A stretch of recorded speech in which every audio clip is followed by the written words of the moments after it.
Good morning, everybody, and welcome. My name's Lisa Collison, and I'm your facilitator for today's information session. Next slide.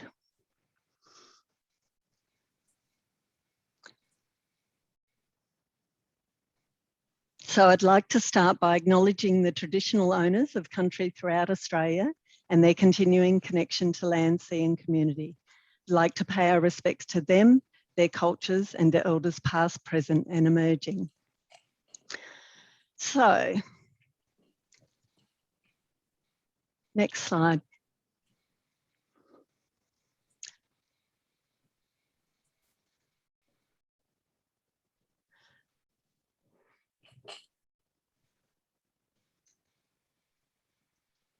So today's webinar is part of APNA's Victorian Infection Prevention Helpline Service. This service has been established by Murray PHN on behalf of all Victoria's primary health networks with funding from the Victorian Department of Health.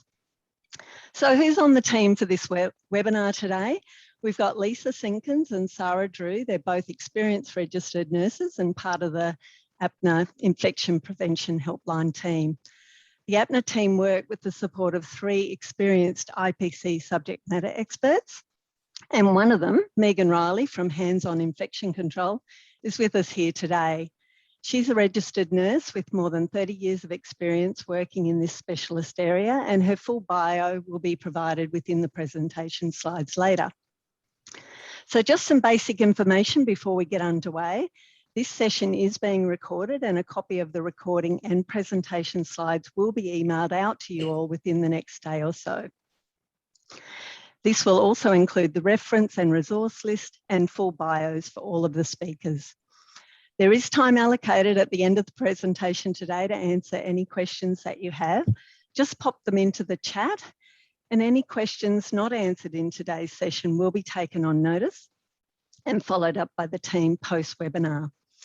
If you have further questions that arise, then just contact us. That's exactly what the Infection Prevention Helpline is here for. So let me tell you a little bit more about that. Next slide.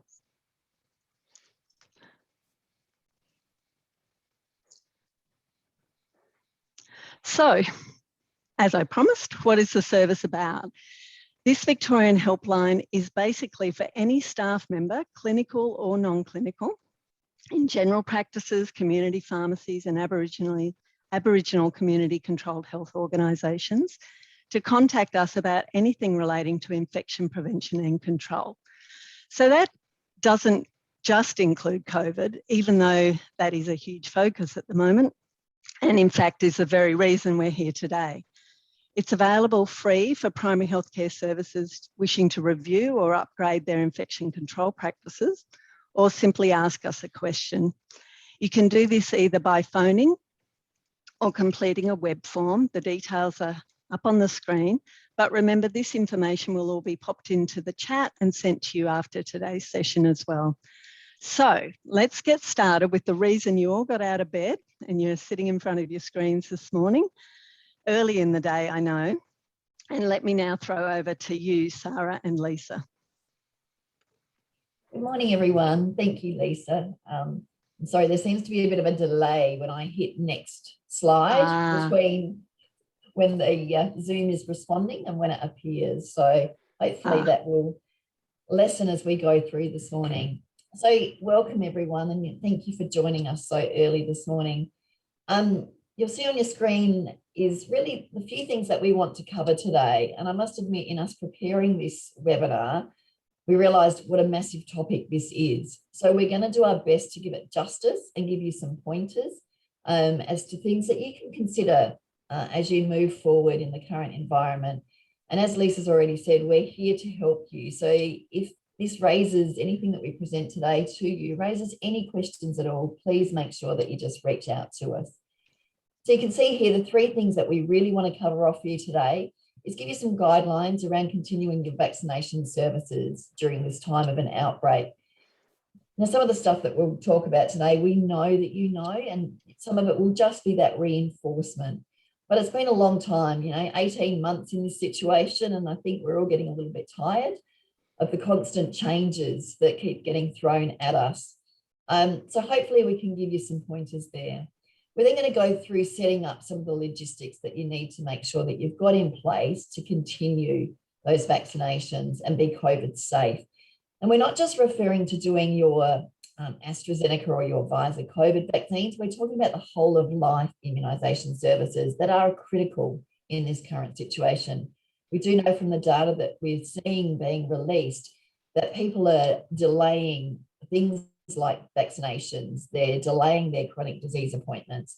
So it's really critical that we think about how do we encourage our patients and make them, feel safe in our practices when they come to see us.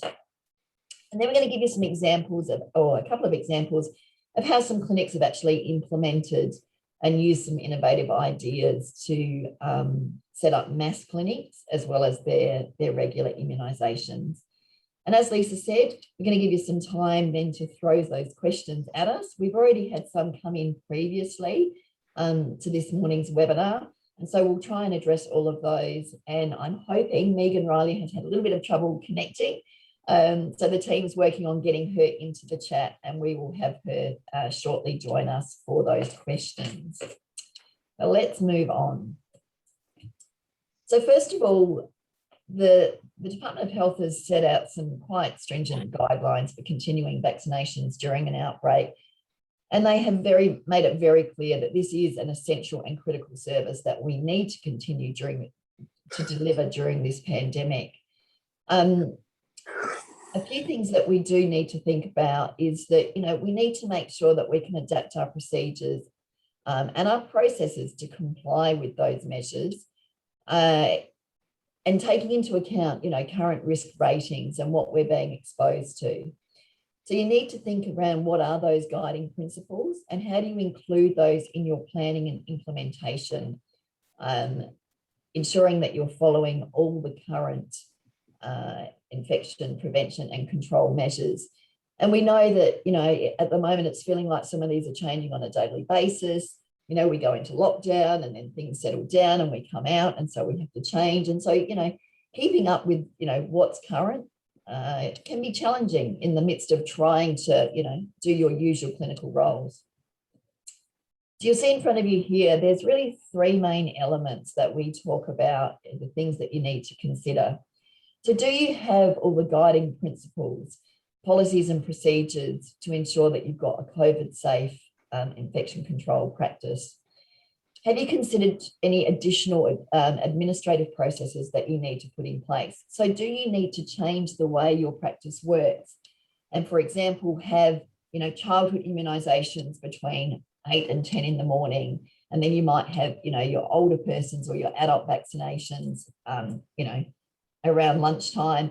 And then you're doing your COVID clinics, maybe, if you're doing Pfizer clinics, you might need to consider doing those as an after-hour clinic or a later in the day, considering that the age groups of people that we have.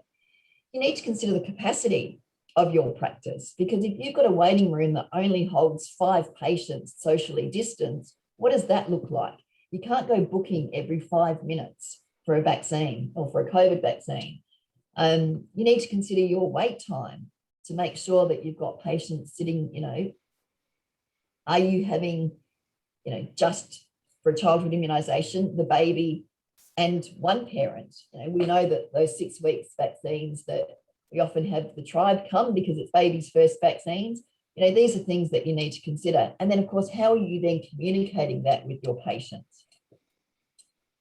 What's the process that you're using for your bookings? So how are you actually communicating that with your patients and how you're scheduling those appointments? And are you having staff that are not crossing over between, chronic disease management or your treatment room and then back into your immunisations? So what staff are you considering? That's more challenging in a much smaller practice where you might only have 1 or 2 nurses. So that real administrative process, which is quite time consuming, but if you're considering that and involving your whole team up front, you're actually going to have, it's going to be much easier for you as you work through that process. And again, it's a matter of communicating it with your whole practice.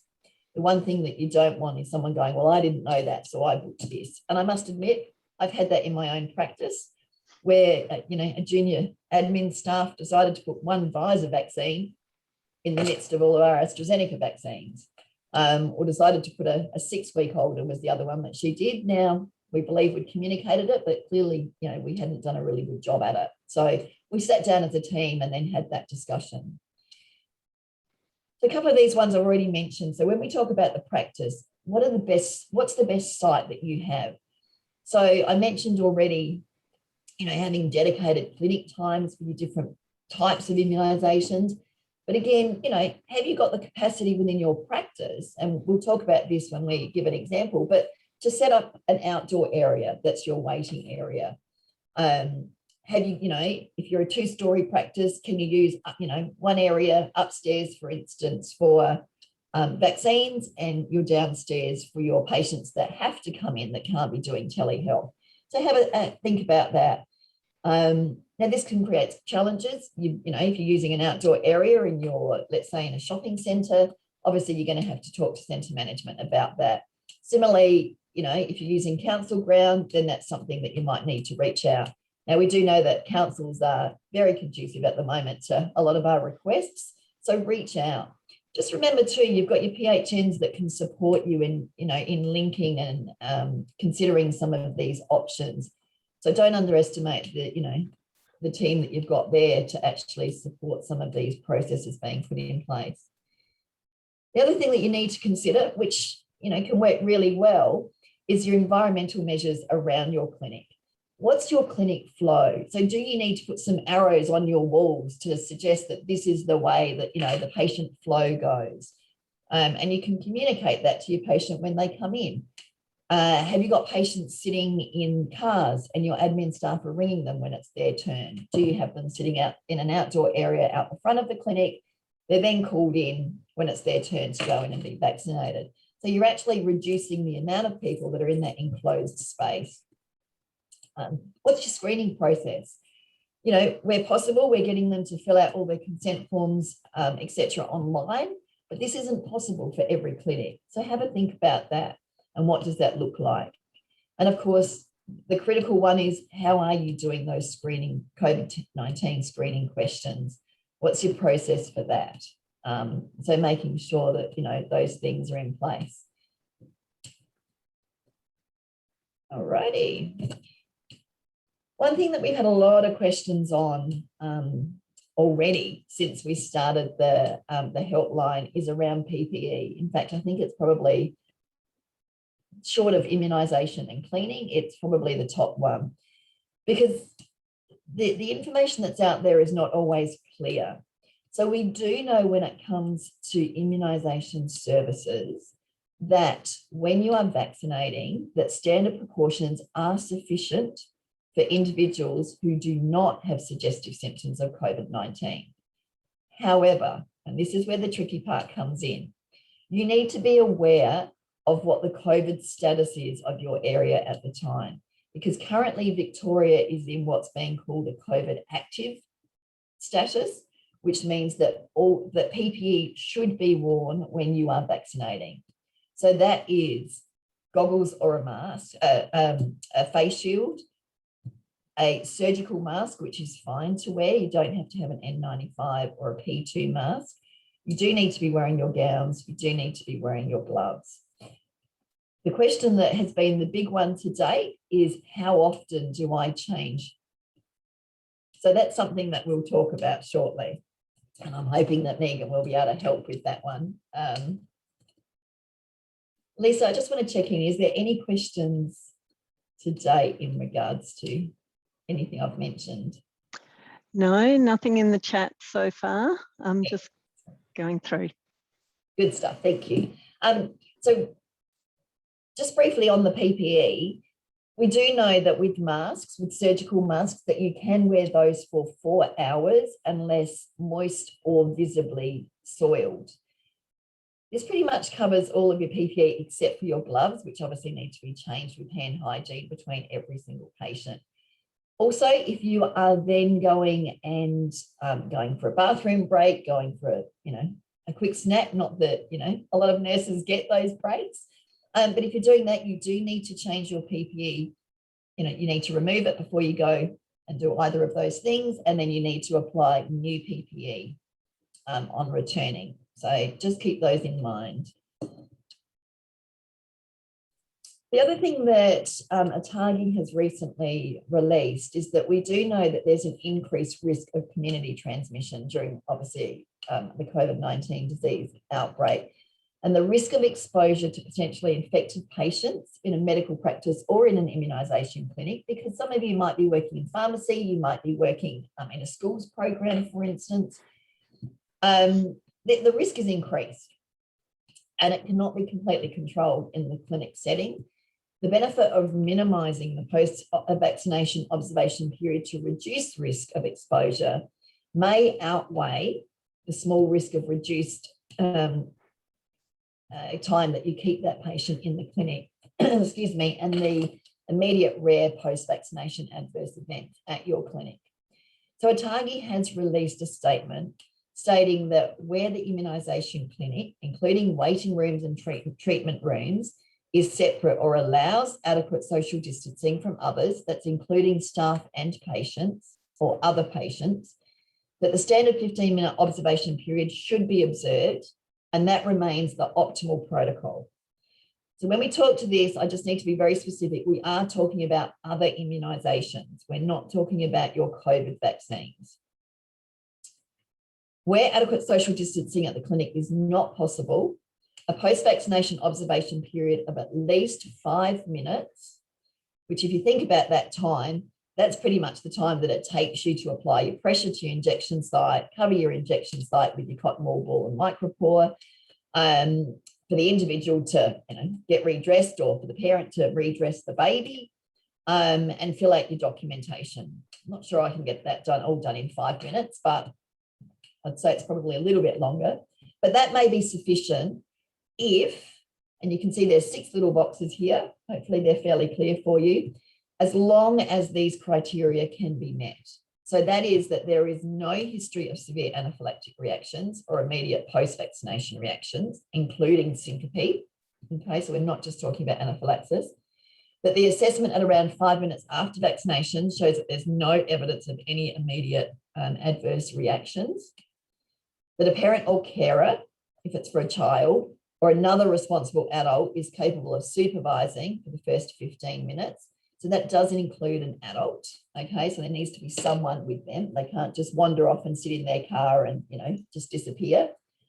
If it is possible for the individual to sit or lay down safely if they feel unwell. So if they get to their car and they're feeling unwell, I'd probably be asking them to ring the clinic immediately so I could send a staff member out there. But, they can't be wandering around the shop or, whatever that might be, wandering around the practice outside.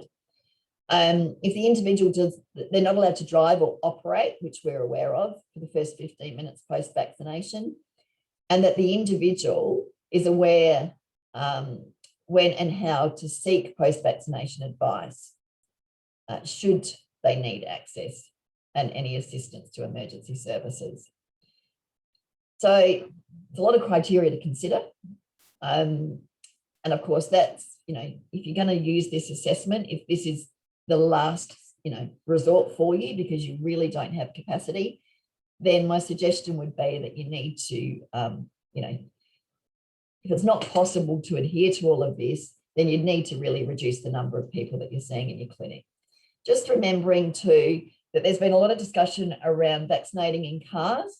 It is not optimal. It is not recommended because you need to be able to administer appropriate services should there be an adverse event. And that is also, you've got to consider not putting yourself at risk in that scenario. So just briefly, this stuff again, you're all very familiar with, but we did just want to point out with the 2 COVID vaccines that both with Astra and Pfizer, there, is constant changes. Currently, again, ATAGI has released a statement, and they've recently reviewed the clinical advice following outbreaks related to COVID-19 and the Delta variant, in particular to the AstraZeneca vaccine. So as we're aware, the Astra vaccine gets administered at day 0 and then at 12 weeks. And there has been a lot of communication around reducing that to a 4-week gap in an outbreak area. In saying that, Victoria has announced that the current ATAGI update is not relevant to anyone in Victoria. And although we might get patients requesting to actually have that vaccine earlier, optimal period is 8 to 12 weeks, with 12 weeks being the absolute optimum. And the data shows us that there's quite a significant difference in the rate of protection waiting to that 12-week period.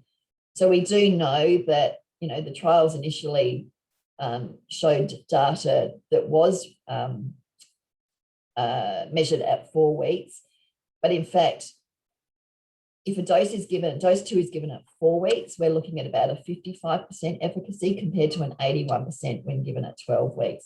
So you might get patients ask this, and currently the recommendation from ATAGI is if a patient has imminent, I'll get the word out, travel, so overseas travel, or they're going to a high-risk area or an outbreak area, then maybe they should be considered at 4 weeks. But other than that, where possible, we should be, you know, trying to get people to go to that 12-week period. I must admit, in my own practice, I'm finding that when I actually discuss that with patients, when they ask that, they go, oh, no, I'd like to wait that 12 weeks. Similarly, if that advice changes, then, you know, you'll be notified of that.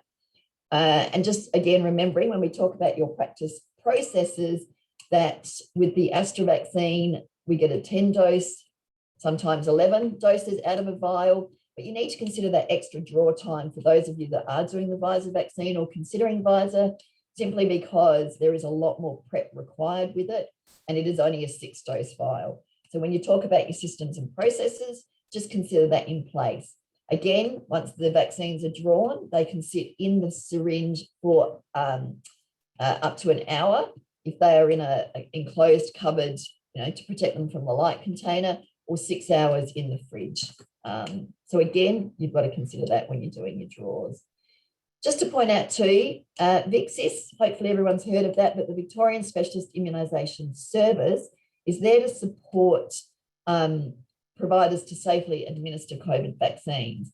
They do not accept referrals for alternative vaccines. So if a clinician decides that they just want the patient because they just want to, without any real clinical evidence, to have Pfizer over Astra if they're over 60, that's not their role. Now, they have been inundated with requests, but just be aware, if you're not sending an appropriate request, that's actually delaying vaccination for those people that really do need it.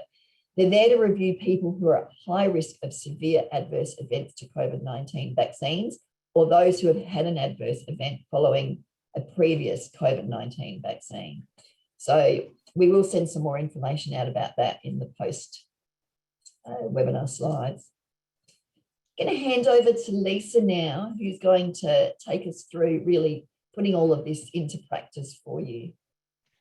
Okay, so thank you, Sarah. So this is just reiterating everything Sarah has said this morning, looking at your practice process and how you're managing your vaccines and your clinics.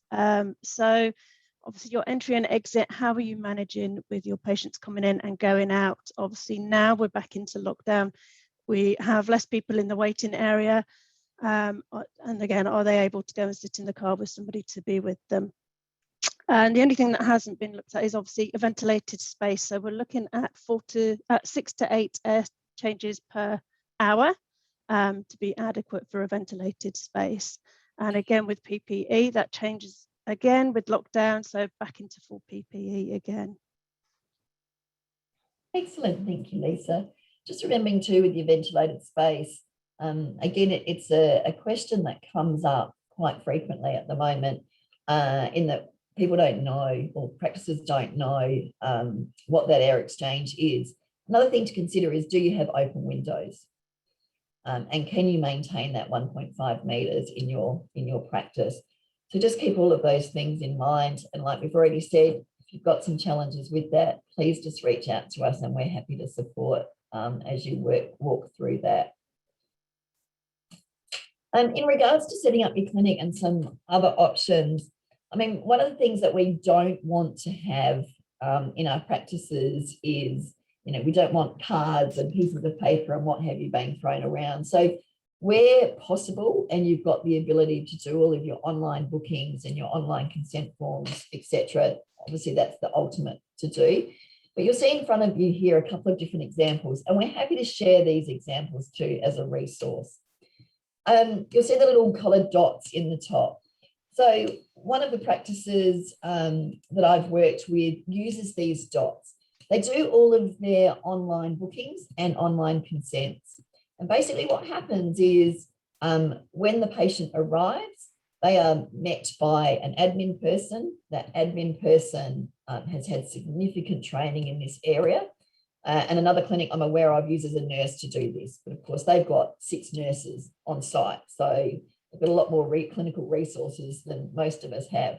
But what happens is the green dot is, now I've got to get this one right, is for the AstraZeneca vaccine.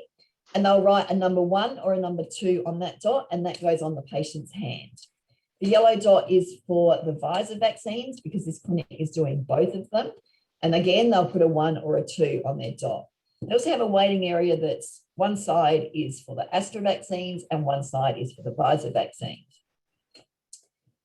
Another clinic that I'm aware of, you can see these little cards in the middle that happen to mirror the same coloured dots. The red one you see there is for patients that have had a previous anaphylaxis.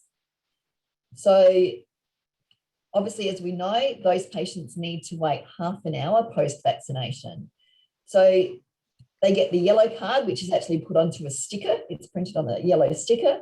And that one gets given to them post-vaccination, put on their shirt with all the details filled in. That helps, obviously, the admin staff to see if it's dose 1 or dose 2 that they're getting. And with that, they then can make their second appointment if they haven't been able to do that online. The green card obviously matches the Astra vaccine, and it's the same scenario. The red card or sticker is actually given to those, like I say, that have had an anaphylaxis, and they are given that so that they're aware that they don't wait 15 minutes, they have to wait half an hour. It's also a great visual for whoever's monitoring patients post-vaccination, because they can see the different groups that they've got. Another clinic that I'm aware of actually uses, you can see the little white sticker, and they've just printed, off the department, I've been vaccinated, COVID-19 vaccination, and they write the time that that patient can leave. That sticker actually goes on the patient's arm where they have had the vaccine, on their shirt, or with permission, obviously, because not everyone likes it. And if they don't want it on their clothes, then it goes on their hand. And that again tells the staff that are monitoring. Another thing that one of my other practices does is you can see this photo, and that's where they've set up in their car park with permission a waiting area. So they have a pre like this, and they have a post. So everyone waits outside on their Astra side or their Pfizer side with their socially distanced. They get admitted by the triage person. They then get called by the nurse. They go into the clinic through one door, go into the room, get vaccinated, get their sticker for post-vaccination. Their post-vaccination advice is emailed to the patient, other than those elderly patients that don't have access. They then take that and go out the back door, and then they go and sit in their Astra or Pfizer allocated spot out the back, where they're monitored by a nurse out there. The nurse actually has a board that they write the patient's name and their time, just so that they can check in case the patient doesn't go. So that workflow, then they've got arrows that actually directs the patient, so there's no confusion from that perspective. I think that's about it from us. Up Lisa. to me. Over to you. Lovely. Thank you so much, guys. And we have had a couple of questions through. I'm going to go through them sequentially. The first one is probably best answered by Megan Riley. If you can unmute yourself. It asks, how long can I wear my PPE gown for when vaccinating? I think to follow on from what Sarah said, is that the gown can be certainly used for extended use, but in the event that it does become soiled or the individual becomes uncomfortable, or needs to go for a break, then the gown should be removed, discarded, and a new gown put on to recommence practice. Great. Okay.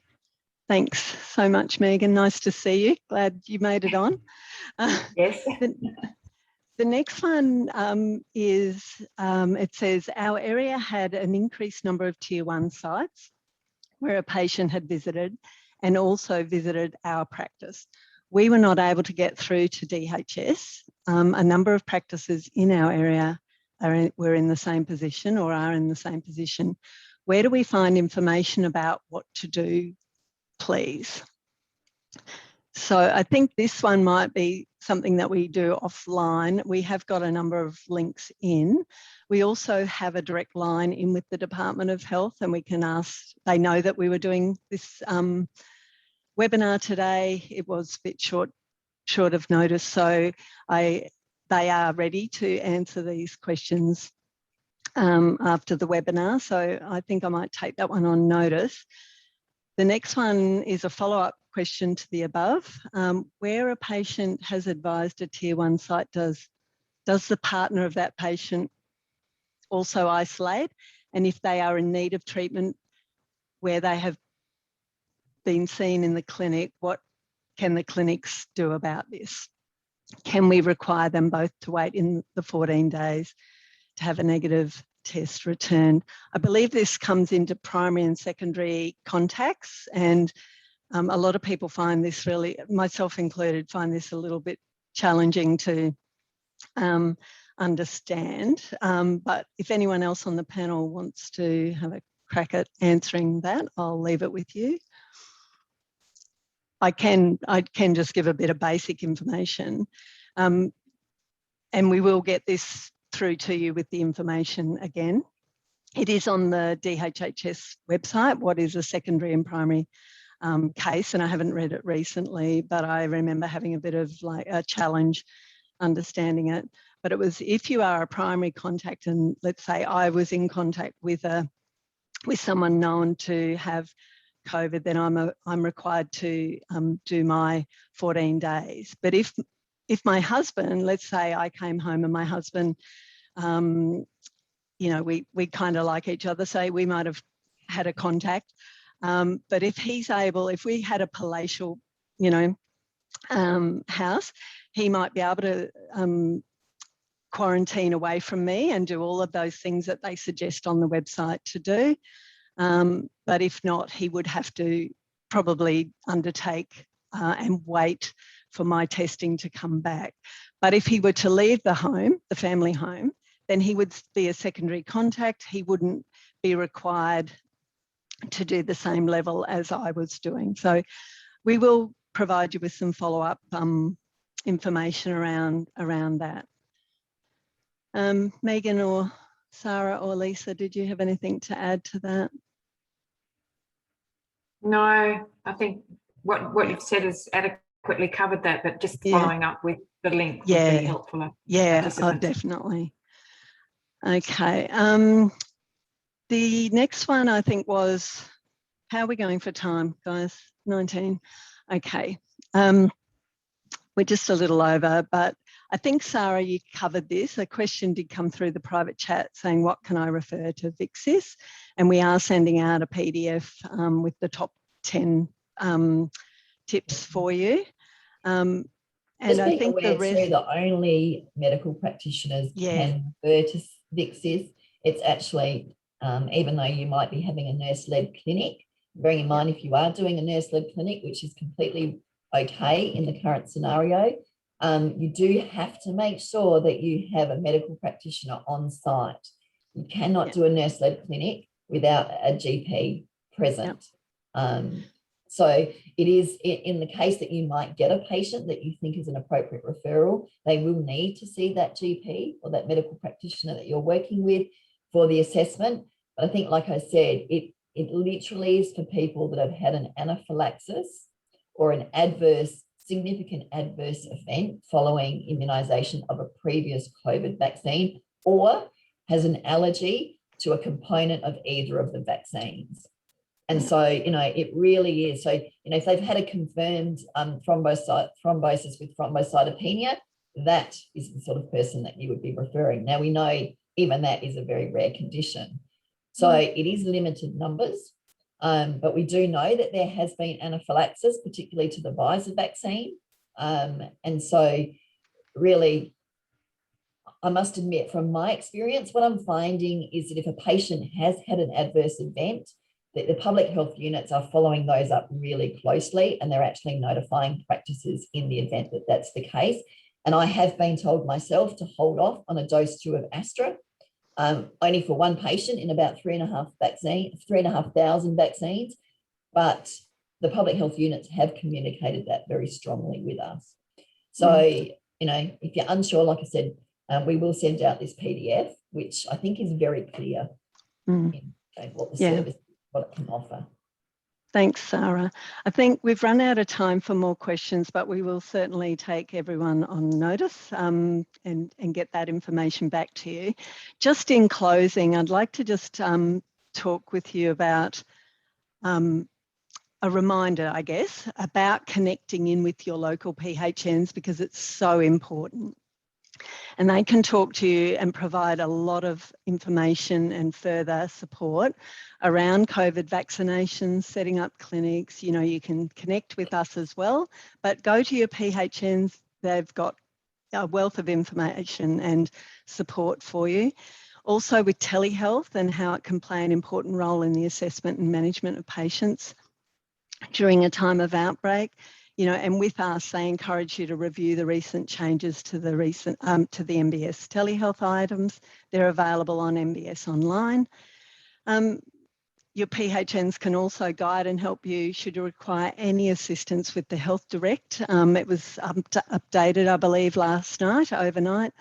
And the telehealth setup and support, talk to you about health pathways. That differs between areas, and just helping you with decision making at the point of care if you need. So in closing, thank you again for coming and joining us this morning. We know it was a chunk out of your day.